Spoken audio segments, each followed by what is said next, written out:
where you start is not where you stop. I started as a classroom teacher, but I had many opportunities to grow during my 39.4 years with the district, and I took advantage of those opportunities, and I think that has helped me also be a better school board member, because I did not just stay in one spot, in one position during that time. So where you start is not necessarily where you finish, so continue to move forward.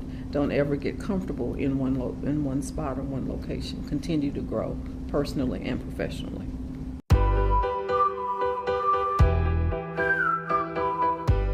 Hello, thank you for joining us. This is Heroes of Education from Class Act Federal Credit Union, and we have with us today Diane Porter, and we're very excited to have the chance to meet Diane and to get to know her. She's been a member of Class Act for almost 38 years, if I got that correct. Perhaps. And also been in the education field for over 40 years, I believe. That's correct. So without further ado, we'll go ahead and get started. So understand, Diane, that you've been a teacher, you've been a counselor, you've been an assistant principal, and an administrator in the main office as well, right? So you've kind of a wealth of knowledge in all areas of education. How did you get your start initially? Did you start as a teacher? I started as a teacher. First of all, thank you for this opportunity. Oh, absolutely. I did start as a teacher at Male High School when it was at 911 South Brook Street.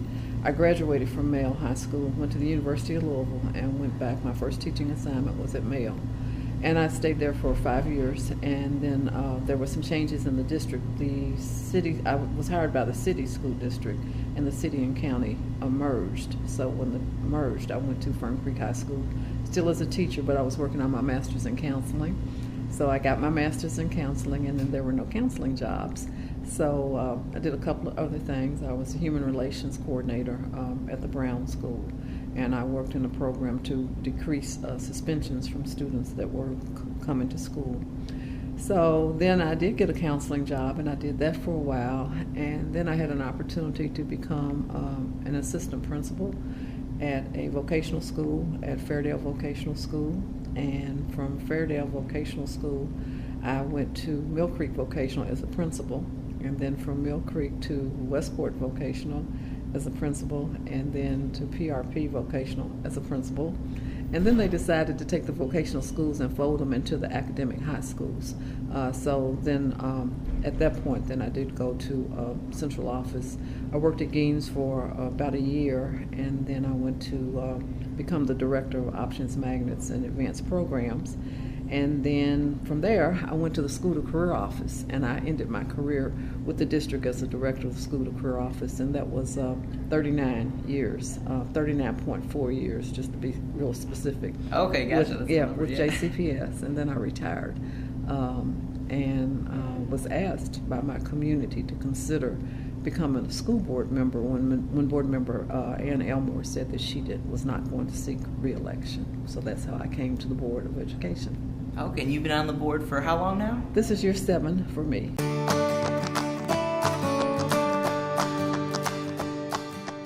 Well, I think as a teacher, I was perfectly satisfied to be a teacher, but you go back and you get your master's degree, and you have to decide what you are going to pursue for your master's, and counseling was something that I chose and that I loved. And then after I became a counselor, I was very happy to do that.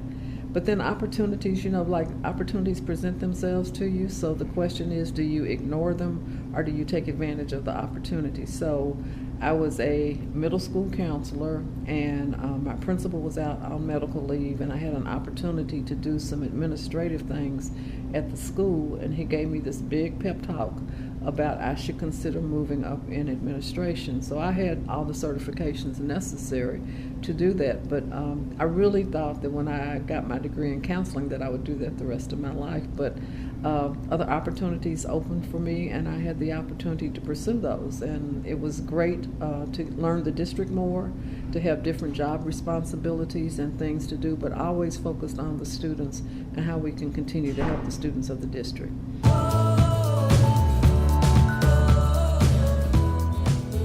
Well, I think it's helpful to have some folks in education on the board. I think the board should be represented by different job titles and different backgrounds.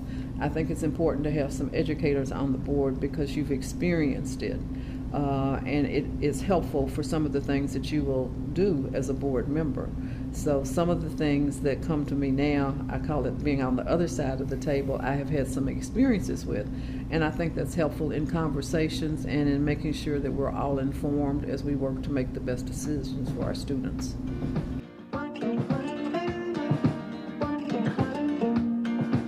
I think people that have a love and a passion for children and for educating our children, I think exactly, yes, they should, they should consider the opportunity. You don't come to the board because you're looking for a salary. That's not why anybody should come to this particular board. So if you have a passion for learning, passion for students, and making sure that there's equity throughout, and one of the things I always talk about is access and opportunity for our students and for our staff as well, then I think that makes for the best board because we're focused. We never lose our focus that way.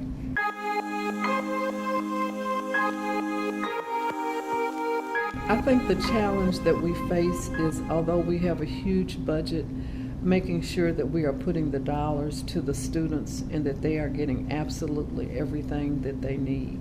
Again, it's fairness, it's equity, it's access, because all students don't learn the same and all students don't need the same. So it's important to me that in our budgeting process that we're making sure that the dollars are going to support the students in our district.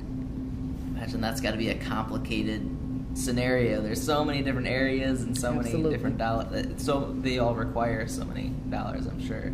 It is complicated, and we have multiple programs. Just because we have a school, we do also have programs that go on in the schools.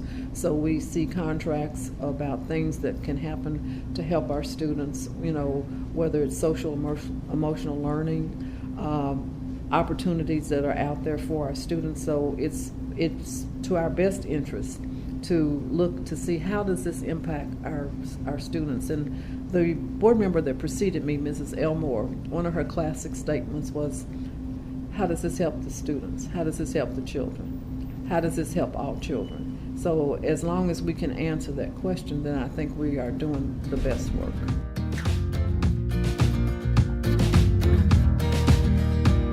As we work to staff our schools and as we work to assign our students to schools and to evaluate if we're doing a good job with that. So I won't say it's been a big change, but we always have to evaluate, are we getting our students to school? One of the current concerns shortly after I came to the board was time on the bus. Are the students spending too much time on the bus? So we did some modifications to transportation time. The concerns is by changing the transportation times, though, are we truly getting the students in the right building? So currently we're doing a student assignment review committee to look at our student assignment plan to make sure that we are true to the plan that we have. And just to brag on JCPS, we're one of the few districts in the country that has stayed committed to having a student assignment plan, because when we started the process there were many cities, and along the way many have dropped off. So we are one of a few in the United States that are committed to the student assignment plan.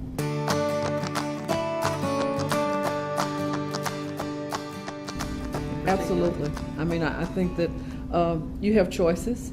I have found Class Act to take care of everything that I need, and what I like most is the customer service and being able to talk to people and not having to go to push multiple buttons before I can talk to people. So I think that that's very important. All the services are there. Class Act has grown since I joined, whatever that year was. You said how many years ago? So what I have seen was started out as something small has grown to something much larger. The fact that there are multiple offices in the community makes it easier. I started on Poplar Level Road, but now that office has gone to Fern Valley Road, and then we have grown to, I now do a lot of my business out near the University of Louisville, but I know there's an office on Westport Road also, so the accessibility is there. Whenever there are challenges or if things happen, In this world that we live in, I have found Class Act to be very responsive to me, and I'm basically talking about issues with fraud and people trying to hack into your account. At that time, you're already hysterical, so you don't need anything else to make you a little bit crazier. So the friendliness of the staff and talking me through some things has been very helpful to me. I would recommend it to anybody, and I cannot not say that Class Act has not. They are in our schools with our students. So now we're in elementary school at Shelby, which is one of the schools in my district, which I'm most proud of. But it started at Southern High School. I remember going to the opening at Southern, and then we're at Dawes High School. So what we're doing is the work that's happening at Class Act, you're making it real for students and giving them that exposure that this is a career option for them. And I think that's extremely important. And they're learning math along the way, but don't tell them. Okay, right. That's a secret. Yeah.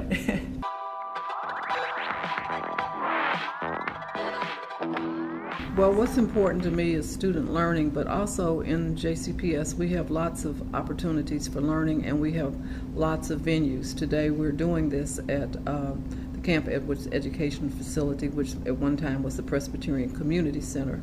We had the opportunity to buy this building, and we have kept this building because this building is a building of hope for people that have lived in the Smoketown community.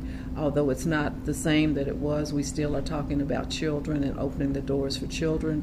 We are contracting services out to Metro so that there's some after-school programs in here, and even maybe some yoga on Saturday that happens. So we are bringing the community into the facility. So that's very important for us. And as we move forward, we will have our struggles. Absolutely, there are things that we have to do. I'm currently serving as the chair of the facilities committee, which is a huge task to bring equity to the facilities in our district. But because of the different centers, whether it's an early childhood center, whether it's an elementary school, middle, or high school, we have wonderful opportunities. I'm very proud to be the school board member for District 1 because there are so many wonderful things that happen for children here. And I have the performing arts at the elementary, middle, and high school level. That doesn't happen all the time. So there are a lot of strengths, and I want to say that we could not do this without our staff who care about our kids, who are working hard all the time, and without our community that is focused on helping us educate our children.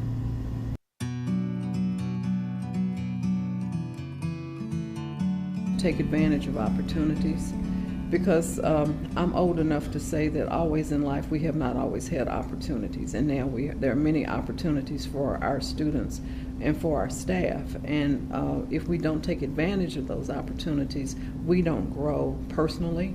The doors are open for us, and I say this, it's kind of a two-sided coin, because as I talk about taking educational opportunities, I know that we are striving to recruit teachers all the time, and sometimes by saying open those other doors that we lose some young people to other occupations. But there are so many things, so many opportunities that are there that have not always been there. I would encourage everyone to take advantage of that. It helps you grow personally and professionally if you try some of the things that are offered to you.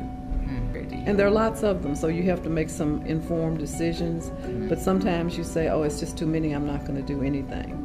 Or I'm tired and I'm not going to try that. But you'd be surprised what you learn. You don't always have to learn it in a textbook. Just exposure, seeing things, events, and those kinds of things, and doing the practical experiences. You know, we talk about deeper learning with our students. So as they're doing things out in the community at different places and different opportunities, again, they're learning. Like I say, the banks in the schools, there is a lot of learning going on in those banks, and so I thank Class Act for the opportunity for our students for that.